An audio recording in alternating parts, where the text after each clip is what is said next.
ውድ ጠለስ ሚዲያ ቤተሰቦችና ታዳሚዎች ሰላም ጤና ይስጥልን። ይህ በጠለስ ሚዲያ ባሳየ ደረቤ የሚቀርበው የታህሳስ 10 ቀን 2018 ዓ.ም የዘወትር ፕሮግራማችን ነው። በዛሬው ፕሮግራማችን ልዩ ልዩ መረጃዎችን፣ ወቅታዊ ጉዳዮችን፣ ዕለታዊ ፖለቲካዊ አጀንዳዎችን፣ ክንውኖችን ወደ እናንተ የምናደርስ ይሆናል። ስለዚህ የጠለስ ሚዲያን ሰብስክራይብ በማድረግ አብራችሁ ትቆዩ ዘንድ ጋብዘን በቀጥታ ወደ ዕለቱ ፕሮግራም እናልፋለን።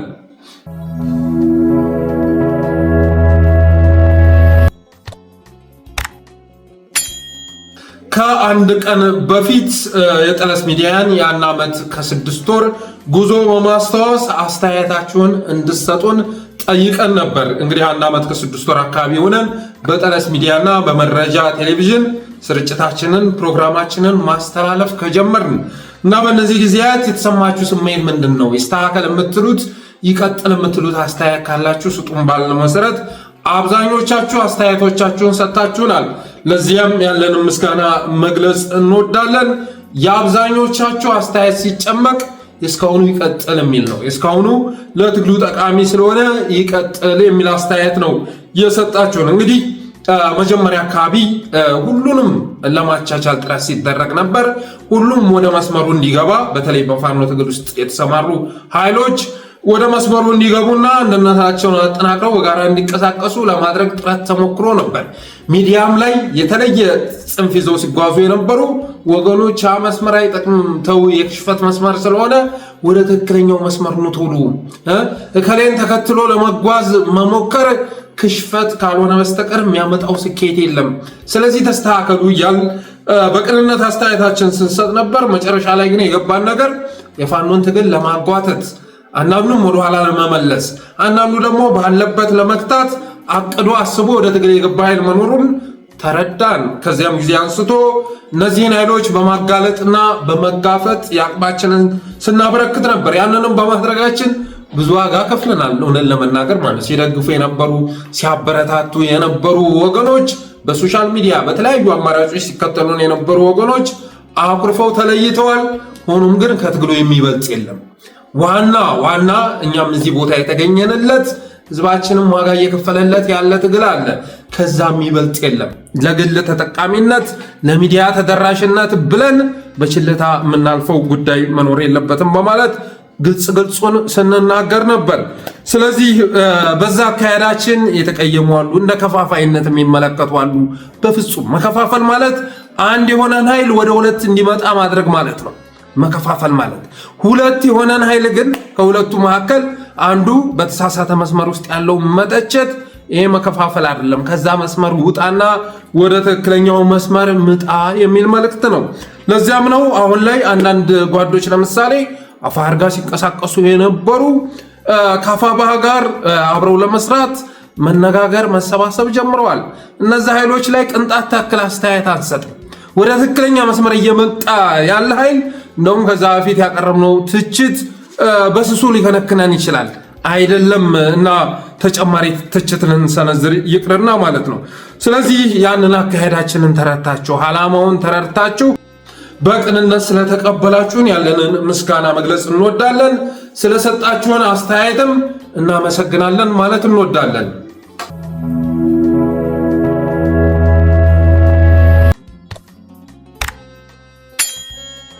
የመጀመሪያው ርዕሳችን የጋምቤላ ግጭትን ይመለከታል። በጋምቤላ በተከሰተ ግጭት በርካቶች ሕይወታቸውን እንዳጡ ተሰምቷል። መጀመሪያ ኒወርና አኝዋክ ነበረ። በሁለቱ መካከል የተነሳ ግጭት ነበር። አቦል የተባለ ወረዳ ላይ በተነሳ ግጭት 2 የአቢሲኒያ ባንክ ሰራተኞች መገደላቸው፣ ከዛ የፖሊስ ኮሚሽነሩም የጋምቤላ ከተማ ፖሊስ ኮሚሽነርም ስለመገደሉ፣ በዚያም የተነሳ በኒወርና አኝዋክ መካከል ግጭት ስለመቀስቀሱ ከ50 በላይ ሕይወት ስለመጥፋቱ ዘግበን ነበር ከአንድ ቀን በፊት።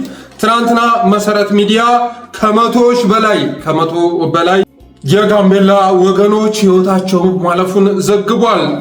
ከዚህም ዘገባ ጋር ተያይዞ አሁን እየወጡ ያሉ መረጃዎች የደቡብ ሱዳን አማጺ SPLM-IO የሚባለው የደቡብ ሱዳን አማጺ ድንበር ሰብሮ ጭፍጨፋ እየፈጸመ መሆኑ ተሰምቷል።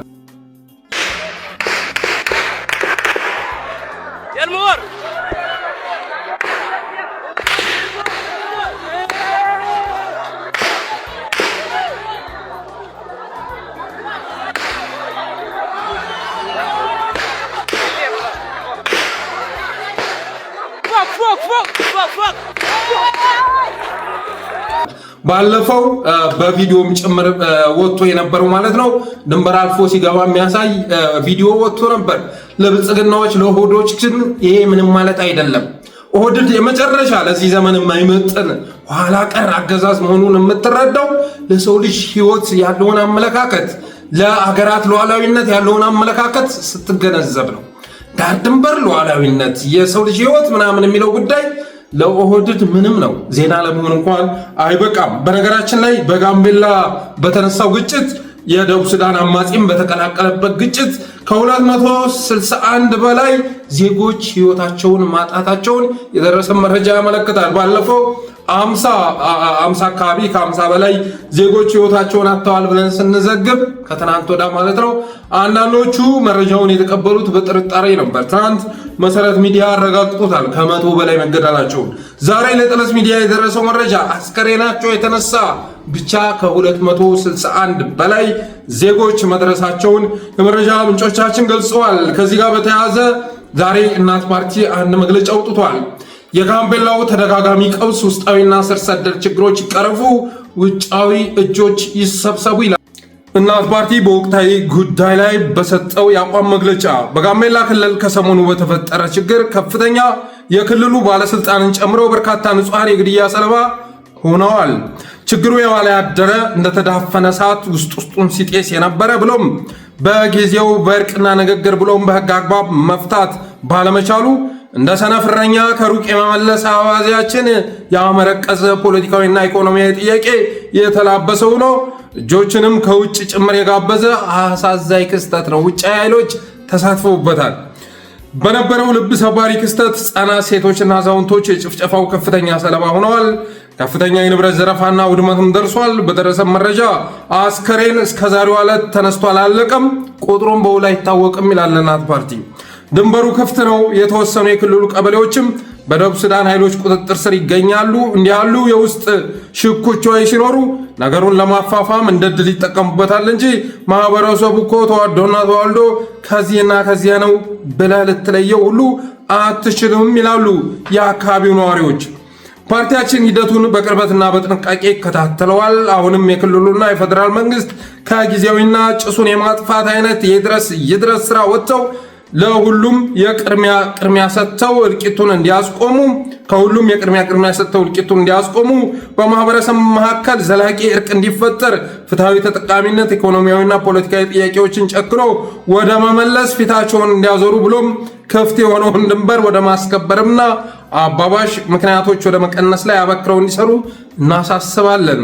በመጨረሻም በፓርቲያችን ስም ለሞቱት ወገኖቻችን ልባዊ ሐዘናችንን እየገለጽ ለሟች ቤተሰቦችና ለአካባቢው ማህበረሰብ መጽናናት እንመኛለን። ፈጣሪ ሀገራችንን ኢትዮጵያንና ሕዝቧን ይጠብቅ ይላል እናት ፓርቲ ባወጣው መግለጫ። እናት ፓርቲ በነገራችን ላይ በየትኛውም አካባቢ በሚከሰቱ ግጭቶች ለሚጠፉ ህይወቶች በቂ መረጃ በማሰባሰብ ለሚያወጣቸው መግለጫዎች ያለኝ ምስጋና መግለጽ እወዳለሁ። አሁን እንደውም በኢትዮጵያ እየተከሰቱ ያሉ ግጭቶችን እና እየጠፉ ያሉ ህይወቶችን መረጃ ለማግኘት ሲፈለግ ወደ እናት ፓርቲ የፌስቡክ ገጽ ማምራት በቂ የሆነ ነው። በፊት ኢሰመጎ ጎበዝ ነበር፣ በዚህ ጉዳይ ላይ ኢሰመጎ ጎበዝ ነበር። ቀስ በቀስ ተጨማሪ መረጃ ለማግኘት የቴሌግራም ሊንካችንን ጆይን ያድርጉ ማለት ጀመረ። ሰብአዊ መብት ላይ እሰራለሁ የሚል አንድ የመብት ተሟጋች ድርጅት ቴሌግራሜ ውስጥ ካልገባ መረጃ ልሰጥህ አልችልም በማለት ግማሹን ሰጥቷቸው ግማሹን ለማግኘት ቴሌግራም ውስጥ ግቡ እያለ ሲል ነበር። አሁን ላይ እንደውም ሙሉ ለሙሉ የቀነሰበት ሁኔታ አለ። መረጃ ማድረሱንም ትቶታል። የሆነ ሰዓት ተሰርዞ ነበረ። ከ5 ነው 6 የሰብአዊ መብት ተቋማት ሲቪክ ማህበራት ጋር ታግዶ ነበር። ከዛ በኋላ ቀስቀስ ብሏል። ይሁንና እናት ፓርቲ እያደረገ ላለው ነገር ያለኝን ምስጋና መግለጽ ወዳለሁ። በነገራችን ላይ ጋምቤላ ከተከሰተው ግጭት ጀርባ የሱዳን እጅ አለበት፣ የአልቡርሃን እጅ አለበት። እሱም በሰፊው የምንመጣበት ይሆናል። አብይ አህመድ በያዘው አቋም የተነሳ አብይ አህመድ አስተላለፉን ከአርኤስኤፍ ከሄሜቲ ወይም መሐመድ ሐምዳን ዶጎሎ ጋር በማድረጉ የተነሳ የተከፈለ ዋጋ ነው። በአሶሳም ለደጋሎ ወታደሮች ማሰልጠኛ ቦታ ሰጥቷል። ቤኒሻንጉል ጉሙዝ ክልል ውስጥ ማለት ነው። እና በቅርቡ በቤኒሻንጉልም የሚፈነዳ ነገር መኖሩ የሚቀር አይደለም። ይህንን ኢትዮጵያውያን ማወቅ ይገባቸዋል። በቅርቡ በቤኒሻንጉል ክልልም አጸፋ ማየታችን አይቀርም። አብይ አህመድ የሚባል ሚዝ የሚጨብጠውን ያወጣ ወፈፌ መሪ በሚሰራው ስራ ኢትዮጵያ ሀገራችን ዋጋ እየከፈለች ነው። አብይ መጨረሻ ተስፋ መቁረጡ የተነሳ ታገሰ ጫፎን ነው ወደ ኢራን ልኮታል።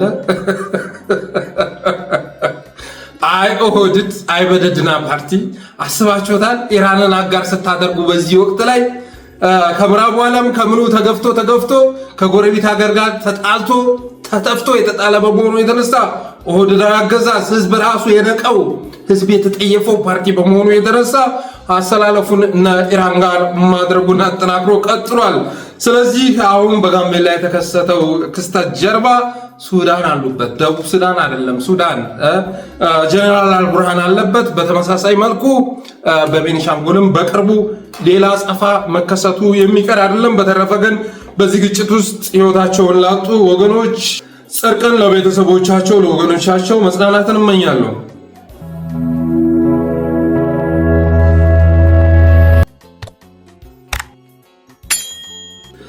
ቀጣዩ ርዕሳችን አፋሕድን ይመለከታል። የማስረሻ ሰጤን አፋሕድ እስክንድር አፋሕድ የማስረሻ ሰጤ አፋሕድ እንበል፣ ለሁለት እንከፋፍለው። አፋሕድ አማራውንና ፋኖን ብቻ ሳይሆን ብአዴንን ክዶታል። ብአዴንን ድብን አድርጎ ክዶታል። እንግዲህ ማስረሻ ሰጤ የተፈራረመው ከፌዴራል መንግስት ጋር አይደለም ከአፍሪካ ህብረት ኢጋድ የተገኙበት የተሰራው ተውኔት አረጋ ከበደ ጋር መሆኑ የሚዘነጋ አይደለም። አሁን ላይ ግን ወዶ ገቦቹ የአፋሕድ አመራሮች ብአዴንንም በጭንቅላቱ ተክለውት ኦህዴድ ጋር እየሰሩ ይገኛሉ። የኦህዴድ አገልጋይ ሆነው ብአዴኖችን መገምገምና ማስፈራራት ጀምረዋል። እነ ማስረሻ ሰጤ እና ያረጋል አያኖ ብአዴኖችን ማስፈራራታቸውን አጠናክረው ቀጥለዋል። ኦህዴድ በሚሰጣቸው ስክሪፕት መሰረት ኦህዴድ የሰጣቸውን ስክሪፕት ሸምድደው መቼ ተደራድሬ እንድገባ ትፈልጋላችሁ? እኔ በግድ ሰላም ያስፈልጋል ብዬ መጣሁ እንጂ እናንተ እኮ እንድደራደርና ወደ ሰላም መስመር እንድመጣ አትፈልጉም ነበር እያለ ብአዴኖችን ያሸማቅቃቸው ይዟል። መች ከልባችሁ ትዋጋላችሁ? ውጊያ ሜዳ ላይ እኮ ለኮፍ ከማድረግ ባለፈ ፋኖ እንዲጠፋ እኮ አትፈልጉም እያሉ እነ ማስረሻ ሰጤ እና ያረጋል ሌሎቹም የአፋሕድ አመራሮች ብአዴኖችን ይገመግሟቸው ይዘዋል። ዘመቻቸው አሁን አይታችሁ ከሆነ የሚዲያ ዘመቻውም ጭምር ማለት ነው ከፋኖ አልፎ ብአዴኖችን እያጠቃ ይገኛል። የሻዕቢያ ተላላኪ ናቸው ብሏቸዋል ማስረሻ ሰጤ። የሻዕቢያ ተላላኪዎች ናቸው። እንደውም አንድ አመራር $2000 በየወሩ የሚላክለት አለ የክልል አመራር በማለት የማሸማቀቅ ስራ እየተሰራ ይገኛል። ቀኝ ናችሁ፣ የቀኝ አባል ናችሁ፣ ፋኖ ናችሁ፣ በሁለት ቢላዋ እየበላችሁ ነው እየተባሉ ነው። ብአዴኖች መረጃ እየሰጣችሁ እና ዶላር እየተቀበላችሁ በሀገር ላይ እየቀለዳችሁ ነው እየተባሉ ነው። እስኪ አሁን ብአዴኖች ላይ ያነጣጠረውን ዘመቻ ምን እንደሚመስል የሚያሳይ ሁለት ቪዲዮዎች ቀንጨብ አድርጌ ጋብዣችሁን መለስ።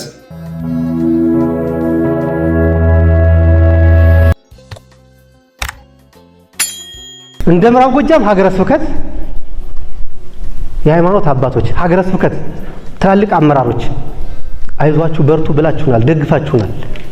እከሌ አልልም እንዲመከሩ ግን ከዚህ ጉዳይ ግን ወደ ኋላ እንድትመለሱ እንድታስቡበት ለማለት ተፈልጎ ነው። እነማን አሉ ከተባለ ቀኑን የደገፋችሁብን ቀን ያስተማራችሁብን ቀን 2017 መስከረም 23 እና 24 እዚህ ከተማ የነበረውን ውጊያ ታውቃላችሁ። በሌላ መንገድ ስመጣ በጽንፈኛው አቅም አይደለም ያው ውጊያ የተካሄደው። እንድናገረው ፈልጌ አይደለም፣ ቀጣይ እንዳይኖር ስለምፈልግ ነው። ያው ውጊያ ሲካሄድ እኮ መረጃው ከዚህ ነው ከዞን ነው። እንደዚህ አይነት ሰው ጋር ተልኮ ይዤ አልመጣም። በዚህ እያፈሩ ግን ጄኔራሉ ከጫካ በመጡ ሰዎች ተጠልፎ እንደዚህ ሊያደርገን ነውና ብላችሁ ጄኔራሉን ገምግቡት ተብሎ ግን መልእክት አይነገርም። አንድ የዞን አመራር ነኝ ከሚል አካል ችግር ካለብህ አለብህ ወይ አስተካክል። እንደመጣውኝ እኮ እዚህ ምዕራብ ጎጃም ላይ እንደመጣው 4 አመራሮች ማለት ነው የወረዳም የዞን እንኳን አንተ መጣ እውነት መስሎን በመረጃ እያገዝን ነበር። ስለኛ እንዳትናገር አንተም ወደዚህ ሐሳብ ከቀየርክ እኛም ሐሳብ ቀይረን መንግስትን እንከሳለን፣ እናገለግላለን፣ ለህዝብ እንታመናለን አሉኝ። ቃል ገባን። እነዛ ሰዎች በመልካም ሁኔታ እየሄዱ ነው። እኔ አንድ ማስታውሶ የአማራ ክልል ከፍተኛ የቢሮ ኃላፊ የነበረ ሰው ከሻቢያ በየወሩ $2000 የሚከፈለው ነበር። አሁን ሊያድግ ይችላል ያ ገንዘብ በእርግጠኝነትም አድጓል። $2000 የሚያዘረዝርለት የሚልክለት ልጅ እዚሁ አዲስ አበባ አለ። በዚህ ደረጃ ተከፋዮች አሉ። ከሻቢያ ነው ያ ገንዘብ የሚመጣው። መቼም ሊያግዛህ አይሰጥህም። አሁንም ቢሆን ቢሮ ውስጥ ላሉት ሊከፍሉ ይችላሉ። እንደሰማችሁት እና ያያችሁት ነው እንግዲህ በአደም ሆን እንዴት እንደሚያስጠይፍ አስባችሁታል። ትናንትና ጫካ ውስጥ ፋኖ ነኝ ያለ ሲዘርፍ እና ህዝብ ሲጨፈጭፍ የነበረ የኦህዴድ ተላላኪ እንደገና የሰላም ፊርማ ተፈራርሞ የገባው ባለማግስት በአደኖች ላይ ሲፈነጭባቸው አስባችሁታል። የደናቁርት ስብስብ የሆነው ኦህዴዳዊ አገዛዝ በአደኖች ላይ እንዴት እንደሚቀልድባቸው እያያችሁ ነው። እንዴት እንደሚቀልድባቸው እያረጋለን ስክሪፕት አሸምድዶ ልኮ እኛ ስንገባ እኮ 5 የምዕራብ ጎጃም አመራሮች እንዳትናገሩ ባካችሁ የመረጃ እንዳታወጡ እስካሁን ድረስ ዛው በርትታችሁ አገዛዙን ታስወግዳላችሁ ብለን ድጋፍ ስናደርግላችሁ ነበረ።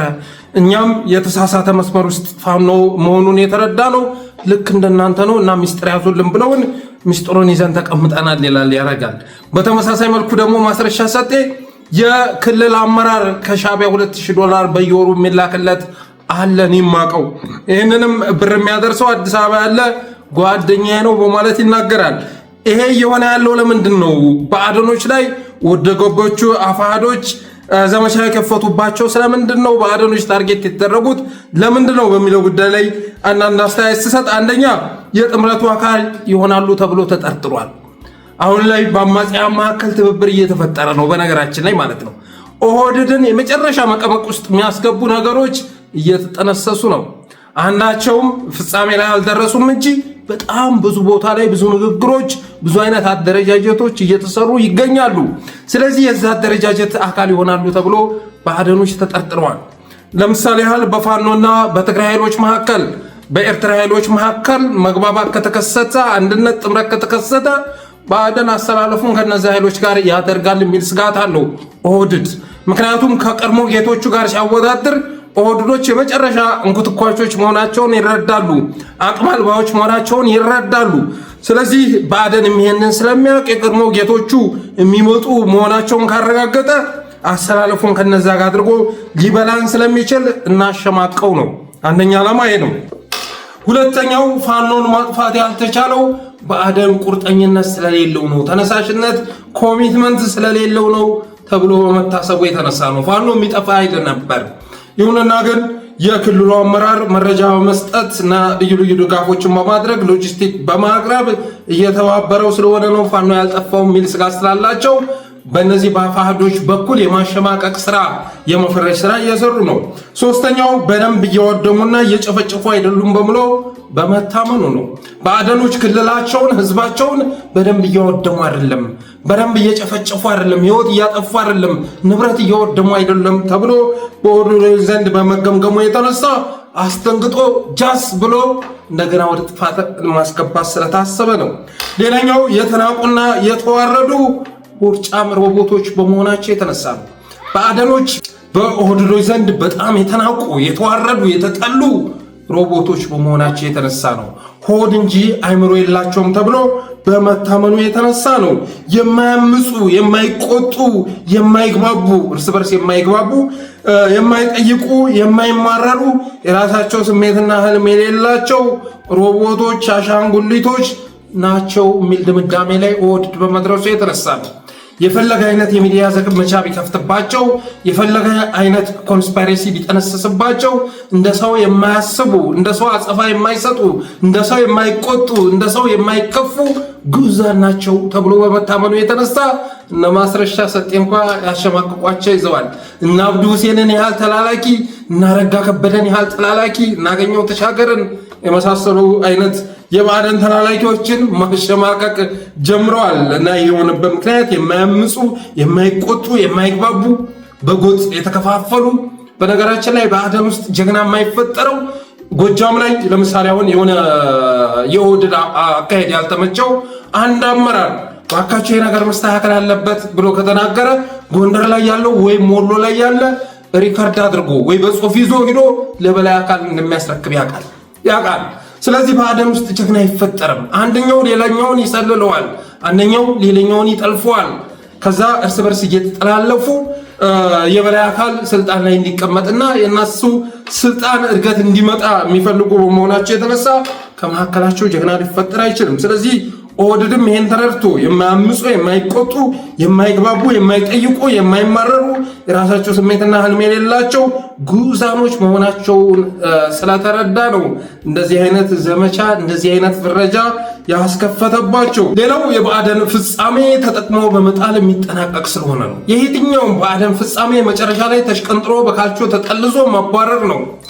ለማስረጃ ምሳሌ አንዳንዶቹ ማስተዋስ ይቻላል። አንዳንዶቹ ውጭ ሀገር ነው ያሉት፣ አንዳንዶቹ ደግሞ ከሀገር መውጣት ተከልክለውና የቁም እስረኛ ተደርገው የተቀመጡ አሉ። ስለዚህ የብአዴኖች ፍጻሜ እንደዚህ ነው። ዛሬ የፈረጃቸው ኦህዴድ አገዛዝ ነገ ደግሞ መንጥሮ አሽቀጥሮ ሲጥላቸው ማየታችን አይቀርም።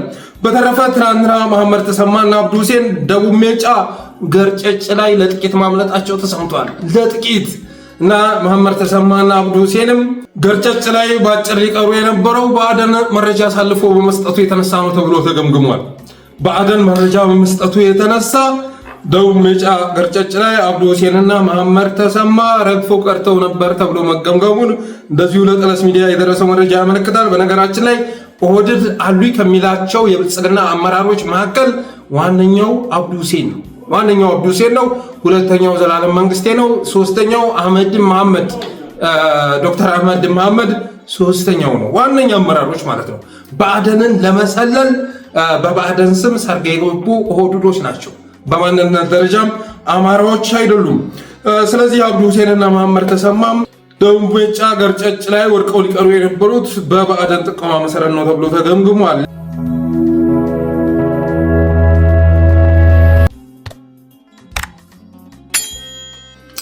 ሌላኛው በማስረሻ ሰጤ የሚመራው አፋሕድ ተደራድሮ የገባው አፋሕድ በእጁ የነበረውን መረጃ ማስረጃ በአጠቃላይ ለኦህዴድ ማስረከቡ ተሰምቷል። በትግሉ ውስጥ ደጋፊ የነበሩ ባለሀብቶች እነማን ናቸው? በትግሉ ውስጥ በዋናነት ኢንቮልቭ ሲያደርጉ የነበሩ ዲያስፖራዎች እነማን ናቸው? በትግሉ የተሳተፈን አካል አንድ ባንድ ፋይሉን አጠናክሮ ለኦህዴድ ማስረከቡን ሰምተናል። ዋና ታጋዮች እነማን ናቸው? አፋሕድ ውስጥ ለምሳሌ ሙሉ ለሙሉ አፋሕድ ጠቅልሎ እንዳይገባ ያደረጉ ዋና አመራሮች እነማን ናቸው? ትኩረት ተሰጥቶ ሊመቱ የሚገባቸው ክፍለ ጦሮች የትኞቹ ናቸው? ጠንካራዎቹ ለምሳሌ ሸዋ ላይ ካለው ጎንደር ላይ ካለው ኃይል መካከል የትኛው ላይ ትኩረት አድርገን ዘመቻ ብንከፍት ጥሩ ነው በሚለውና እንደ አጠቃላይ ማስረሻ ሰጤ የሚያውቀውን ነገር በሙሉ ኢያሱ አበራ የሚያውቀውን ነገር በሙሉ ሌሎቹም የአፋሕድ አመራሮች የሚያውቁትን መረጃ በሙሉ ለኦህዴድ እንዳስረከቡ የደረሰ መረጃ ያመለክታል። ከዚህ በፊት የባልደራስ አመራር የነበረው ኤርሚያስ ለገሰ እንዳደረገው ሁሉ እስክንድር ነጋን በነገራችን ላይ ከመጠን በላይ እስክንድር ነጋ ከዚህ ትግል ውስጥ መውጣት አለበት ብዬ የማምነው የሰበሰበውን ኃይል ሳስብ ነው። ታስታውሳላችሁ ባልደራስ ላይ ኤርሚያስ ለገሰን ምክትል አድርጎ ሹሞን ነበር። ለኤርሚያስ ለገሰ ሲከራከርለት ነበረ። ታስታውሳላችሁ አይደለም? ያው የኤርሚያስ ወደኛ መግባት ኢህአዴግ ላይ ወይም ብልጽግና ላይ ከፍተኛ ድንጋጤና ብስጭት መፍጠሩን እናውቃለን እያለ ሲያዋድደው ነበረ። በወቅቱ ኤርሚያስ እንግዲህ አሰላለፉም በሌላ አቅጣጫ ስለነበረ ሸወደ ልንል እንችላለን እና ግን ከባልደራስ ደግሞ ሌሰን መወሰድ ነበረበት። ለአንድ ትግል ለአንድ ድርጅት ከምንም በላይ እዛ ድርጅት ውስጥ በአባልነት በአመራርነት የምታሳትፈው ኃይል የአንተን ገብ የአንተን ህልም የሚያሳካ መሆኑ ወሳኝ መስፈርት ወይም መመዘኛ መሆኑ ማወቅ ይገባ ነበረ። ከተሳሳቱ ኃይሎች ጎን ተሰልፎ ትክክለኛ ዓላማን ማሳካት እንደማይቻል ሊታወቅ ይገባ ነበር። ከዛስ ኤርሚያስ ምን አደረገ? ኤርሚያስ ለብልጽግና ከፈረመ በኋላ ባልደራስ ውስጥ የነበሩ የአባላት የአመራሮች የትኛውንም መረጃ ወስዶ ለኦህዴድ አስረከበ ማለት ነው። ስለዚህ አዲስ አበባ ላይ ደግሞ ባልደራስን ሲደግፉ የነበሩ አመራር ባለሀብቶች እና ሌሎችም ግለሰቦች በሙሉ መጨረሻ ላይ እየታፈኑ በአዋሽ አርባ በአባ ሳሙኤል ፍዳቸውን ሲበሉ እንደነበር አይዘነጋም። በተመሳሳይ መልኩ የውጭ ጉዳይ ኃላፊ ያደረገው ማስረሻ ሰጤም መረጃውን ዘብዝኮ ሰጥቷል፣ አስረክቧል። ኤንቢሲ ላይ ዛሬ የሚለቀቅ ለመጠይቅ አለ። ኤንቢሲ ላይ መጥቶ ብዙ ነገር እየቀላመደ ነው። ምን ከየት አመጣው ከየት አገኘው ትላላችሁ? ለምሳሌ ያህል እኔ ከጎጃም አማራ ሞዶ አንድ ባህሪ አለ። አንዱ አንዱን አሳልፎ አይሰጥም። አንድነታቸው እንደ ቀጠና በጣም ጠንካራ ነው። ለዛም ነው እነ ዘመነ ካሴን ማጥፋት ያልተቻለው ለዚያ ነው። ህብረተሰቡ ልጆቹ ናቸው ይደብቃል፣ እርስ በርሱ ይቻቻላል። በሚገርም ሁኔታ ግን ማስረሻ ሰጤ ያንን የጎጃም አማራ የሚታወቅበትን ባህሪ ጥሶ እንደገና የጎጃም አማራ ማጥቃት ጀመረ እና ከህብረተሰቡ ባህል ያፈነገጠ ጎጃም ላይ ያልተለመደ ባህሪ ያቆጠቆጠ አመራር ለነሱም እንደማይሆናቸው ማወቅ ነበረባቸው።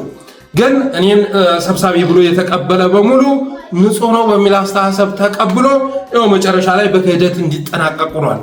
ትናንት ባልደራስ ላይ የተከሰተ ዛሬ ደግሞ አፋር ላይ ተከስቷል። ፍጥጥ ባለ መልኩ በሚደብር መልኩ አንድ የባዕደን አመራር እንኳን የማያደርገውን ፕሮፓጋንዳ ማስረሻ ሰጤ እየነዛ ይገኛል። ከዚህ ባለፈው እንግዲህ እነ ክርስቲያን ታደለ ላይ ከመጋረጃ ጀርባ ምስክር መሰማቱ ተሰምቷል። ከመጋረጃ ጀርባ የመሰከረው ደግሞ ይሄ ሰው መሆኑ ታውቋል። ማስረሻ ሰጤ ከመጋረጃ ጀርባ ሆኖ እንደመሰከረባቸው ተሰምቷል። ስንት ዓመት ሊኖር ለዚች ከንቱ የማትረባ ህይወት በዚህ ደረጃ ክህደት ግን አይገርማችሁም? ትናንት ለህዝብ እታገላለሁ፣ ለህዝብ ሞታለሁ፣ ለህዝብ እሰዋለሁ እያለ ጫካ ውስጥ የነበረ ሰው ዛሬ እስር ቤት ውስጥ ያሉ ህዝብ መርጧቸው ሲያበቃ ለህዝባቸው ታምነው ለህሊናቸው ታምነው መናገር ያለባቸውን ተናግረው ለ3 ዓመት ያህል እስር ቤት የታጎሩ ወገኖች ላይ እነሱ ላይ መጥቶ ሲመሰክር አስባችሁታል? ስንት ዓመት ሊኖር ይሆን ማስረሻ ሰጤ? የት ሊኖር ይሆን? በእርግጠኝነት የምናገረው ነገር ማስረሻ ሰጤ ዛሬ የመጨረሻ የክህደት መስመር ውስጥ ገብቶ የሰራቸው ያሉ ነገሮች በሙሉ ነገ ዋጋ ያስከፍሉታል። ከፍተኛ ሆነ ዋጋ ያስከፍሉታል። እና ይሄ ሰው እነ ክርስቲያን ታደለም ላይ እነመሰከረባቸው ተሰምተዋል። እንኳን ሊያስፈታቸው ይቅርና እስረኞችን ለማስፈታት ተፈራርሜያለሁ ብሎ ነበር። ውሸት። እንኳን ሊያስፈታቸው ይቅርና እየመሰከረባቸው እያስፈረደባቸው ይገኛል። የሆነው ነው። ግን ወደ ዋናው ሐሳቤ ስመለስ እነ ማስረሻ ሰጤ በትግሉ ሲሳተፉ የነበሩ አካላትን መረጃ ለውህድ ማስረከባቸው ተሰምቷል። ከዛም ባለፈ እነ ክርስቲያን ታደለ ያሉ የአማራ እንቁ ልጆች ጀግኖች ላይ የመመስከር ስራ መስራታቸው ታውቋል።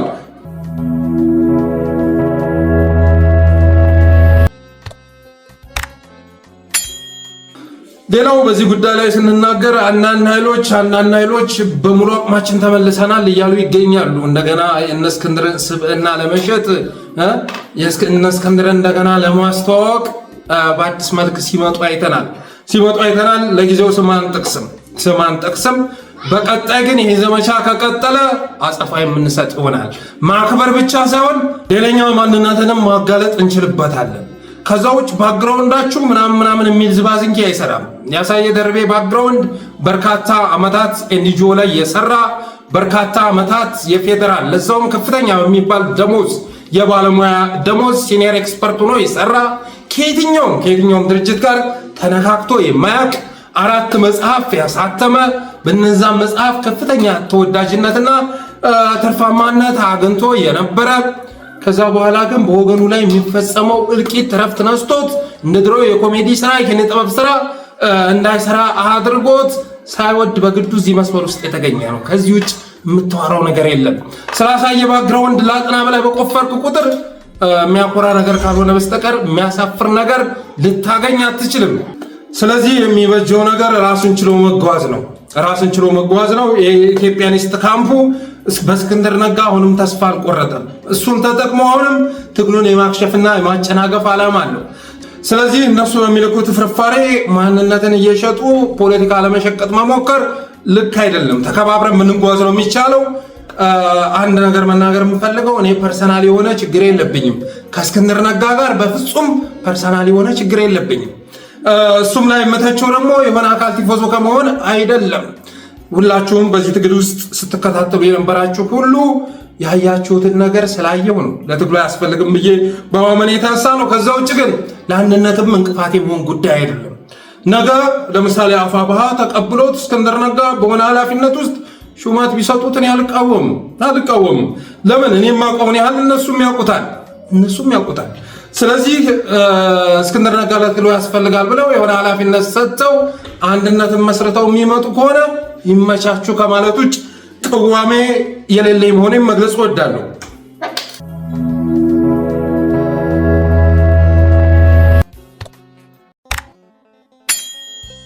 ወደ ቀጣዩ አጭር መረጃ ሲሸጋገር ብልጽግና በቀጣይ አዳዲስ እቅዶች ማቀዱ ተሰምቷል። ለምሳሌ ያህል ባለፈው እንግዲህ የፋኖ ትግል ያለበትን ሁኔታ በተመለከተ ዘጋርዲያን በጣም የሚገርም አርቲክል ማጋራቱ የሚዘነጋ አይደለም።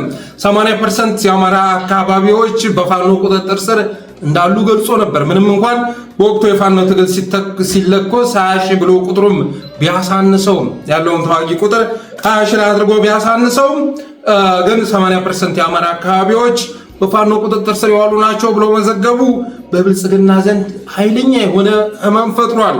ስለዚህ ያንን የዘጋርዲያን ዘገባ ለማስተባበል አዳዲስ ስራዎች እየተሰሩ መሆኑን ከፋኖች የተገኘ መረጃ ያመለክታል። ከዛው ከአካባቢው የተላከ መረጃ ነው። ስለዚህ የፋኖ ይዘታ የተባለውን አካባቢ መቆጣጠር ያስፈልጋል። በዘጋርዲያን ዘገባ የፋኖ ኃይለኛ ቀጠና ነው ተብሎ የታሰበውን አካባቢ ተቆጣጥረን ማሳየት አለብን ተብሎ ወደ ስራ ተገብቷል። ሰፊ ኃይል አስገብቶ ባለፈው በዘመቻ ሊናደው ድል የተመዘገበባቸውን እንዲሁም አረጋ ከበደ ተስቶባቸው የነበረውን ላሊበላ አየር መንገድን አካባቢ ጨምሮ ከሸምሻ እስከ አረሳ ድረስ ቀጠናውን ነፃ ለማድረግ እየሰሩ መሆናቸው ተሰምቷል። ባለፈው አረጋ ከበደ ለጥቂት ያመለጠበትን አካባቢ አየር መንገድ አካባቢ ጨምሮ ላሊበላ ላይ ማለት ነው ሻምሻና ታራሳ ድረስ ቀጠናውን ነፃ ለማድረግ እየሰሩ መሆናቸው ተሰምቷል። በሚፈጠሩ ክፍተቶች ግን ፋኖ በነዛ ክፍተቶች እርምጃ እየወሰደ ይገኛል። ለምሳሌ ያህል ባለፈው ውጫሌ ላይ መርሳ 37 አካባቢ ቁስለኛ ጥሎ ነው ያገዛዙ ኃይል የፈረጠጠው። ባለፈው መርሳ ውጫሌ አካባቢ አፋባሃ ምኒልክስ በወሰደው ዘመቻ 37 ነው በአንድ ጊዜ የተካተመው እና ያም ትልቅ ድል የተመዘገበበት ዕለት ሆኗል። እና አብይ አህመድ ግን በቀጣይ ገናን ላሊበላ ላይ ለመዋል እሱም ይገኛል ተብሏል። ሌሎች የዲፕሎማቲክ ማህበረሰብም ላሊበላ ላይ እንዲገኙ በማድረግ ለገና በዓል ማለት ነው ሰፊ ፕሮፓጋንዳ ለመስራት መዘጋጀቱን የደረሰ መረጃ ያመለክታል። በዚህም የተነሳ አሁን ላይ ላሊበላ ላይ አልጋ ቤቶች በሙሉ ተይዘው አልቋል። በተለይ ደግሞ ትልልቅ ሆቴሎች ክፍሎቻቸው በካድሬዎች እንዲያዙ ተደርጓል። ለምን? ለገና በዓል የሚሄዱ ግለሰቦች እንዳይዟቸው ክፍሎችን ለዲፕሎማቲክ ለምሳሌ ኤምባሲዎች የሚጋበዛሉ ተብሏል። ኢቨን የላሊበላን ቤተ መቅደስ ከፀሐይ ይከላከላል ተብሎ የታሰበው ሼድ ሁሉ እንዲነሳ ሊደረግ መሆኑን ሰምተናል። ይነሳል እየተባለ ነው። ስለዚህ የሚጋበዙ ሰዎች ስላሉ የቢቢሲ ጋዜጠኞችን ጨምሮ በርካታ ጋዜጠኞች በስፍራው እንዲገኙ በማድረግ ያንን ዘጋርዲያን ዘገባ ማስተባበል ያስፈልጋል ተብሎ ታምኖ ወደ ስራ ተገብቷል ይላል የደረሰን መረጃ። ስለዚህ ይህንን ታሳቢ ባደረገ መልኩ መንቀሳቀስ ያስፈልጋል። በፕሮፓጋንዳውም በተለያዩ አቅጣጫዎች ላይ መስራት ያስፈልጋል። አብይ አህመድ አመራሩን ሰብስቦ በአዲስ አበባ የሚገኙ ኤምባሲዎችን ሰብስቦ ላሊበላ ላይ በመገኘት ገናን በማክበር ላሊበላ ላይ ሰፊ የሆነ ፕሮፓጋንዳ ለመስራት በዝግጅት ላይ ስለሚገኝ ይህንን ታሳቢ ያደረገ ስራ መስራት ያስፈልጋል።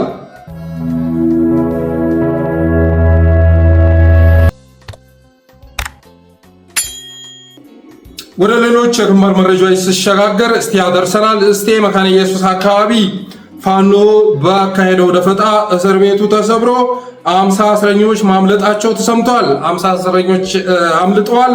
17 ሲገደሉ 33 መቁሰላቸው ተረጋግጧል። ፋኖ በወሰደው እርምጃ እስቴ መካነ ኢየሱስ ላይ 50 እስረኞች ሲያመልጡ ከአገዛዝ ሰራዊት መካከል ደግሞ 17 ሲካተሙ 33 ቁስለኛ መሆናቸው ተሰምቷል። አርማጭሆ ግመል ድንጋይ አካባቢ አፋባሃ በላይ ዘለቀ እዝ በወሰደው ደፈጣ ባካሄደው ደፈጣ 16 ወታደሮች ህይወታቸውን ማጣታቸውም ተሰምቷል።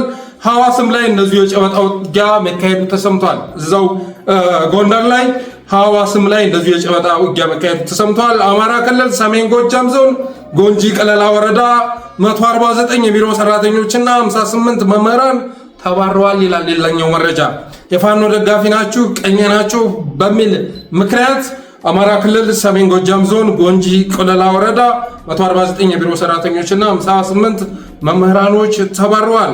በተመሳሳይ መስኩ ምስራቅ ጎጃም ደባይ ጣት ወረዳም ፋኖ መክራችሁ ገጽሳችሁ ካላመጣችሁ በስተቀር ደሞዝ አልከፍልም ብሎ የመምህራን ደሞዝን መያዙን ሰምተናል። መምህራኖች አስባችኋል? ፋኖን ኪደው መክረው ዘክረው ሲያመጡ ልክ የሃይማኖት አባቶችን ሂዳችሁ ለምንድነው እንደማታመጧቸው እንደሚሉት ሁሉ ማለት ነው።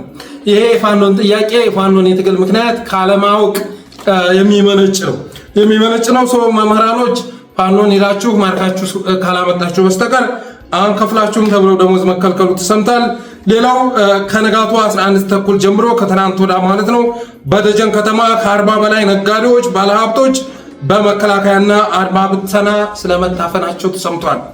የፋኖ ደጋፊ ናችሁ የተለያዩ ምክንያት በመስጠት ከነጋቱ 11 ተኩል ጀምሮ በደጀን ከተማ ከ40 በላይ ነጋዴዎች፣ ባለሀብቶች በመከላከያና አድማ ብተና ታፍነው ተወስቷል። ታፍነው ከተወሰዱም በኋላ መውጣት ከፈለጋችሁ ከእስር ቤት ይሄን ያህል 100 ሺህ ብር አምጡ፣ ይሄን ያህል ሚሊዮን ብር አምጡ የሚል ጥያቄ እንደቀረበላቸው የደረሰን መረጃ ያመለክታል። ሌላኛው መረጃ ከአዲስ አበባ የተገኘ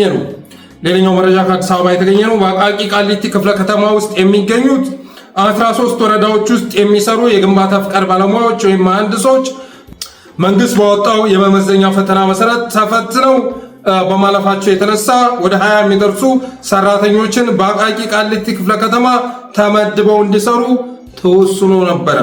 መንግስት ያወጣውን የምዘና ፈተና ያለፉ 12 ኢንጂነሮች ወደ 20 የሚደርሱ ሰራተኞች በአቃቂ ቃሊቲ ክፍለ ከተማ ተመድበው እንዲሰሩ የተወሰነ ቢሆንም የክፍለ ከተማው ፐብሊክ ሰርቪስ ባለስልጣናት የሆኑት አቶ ታረቀኝና ወይዘሮ የሮም ሊመድቧቸው እንዳልቻሉ የደረሰ መረጃ ያመለክታል። ሊመድቧቸው ያልቻሉት ደግሞ ፈተና ያለፉት መሐንዲሶች እያሉ ፈተናውን የወደቁትን 100 ሺህ ብር እየተቀበሉ በጉቦ 100 ሺህ ብር እየተቀበሉ እነሱን እየቀጠሩ መሆናቸው ተሰምቷል። በአዲስ አበባ ላይ መቼም እየተሰራ ያለው የፍትሃዊ ስራ በቃላት የሚገለጽ አይደለም። ስለዚህ ግማሾቹ ፈተናዎችን አልፎ አቃቂ ቃሊቲ ክፍለ ከተማ ላይ ተመደቡ፣ የወደቁም አሉ። ግን የክፍለ ከተማው ፐብሊክ ሰርቪስ ባለስልጣናት የሆኑት አቶ ታረቀኝና ወይዘሮ የሮም ግን ያለፉትን ትተው የወደቁትን 100 ሺህ ብር እየተቀበሉ እየቀጠሩ መሆናቸው ተሰምቷል።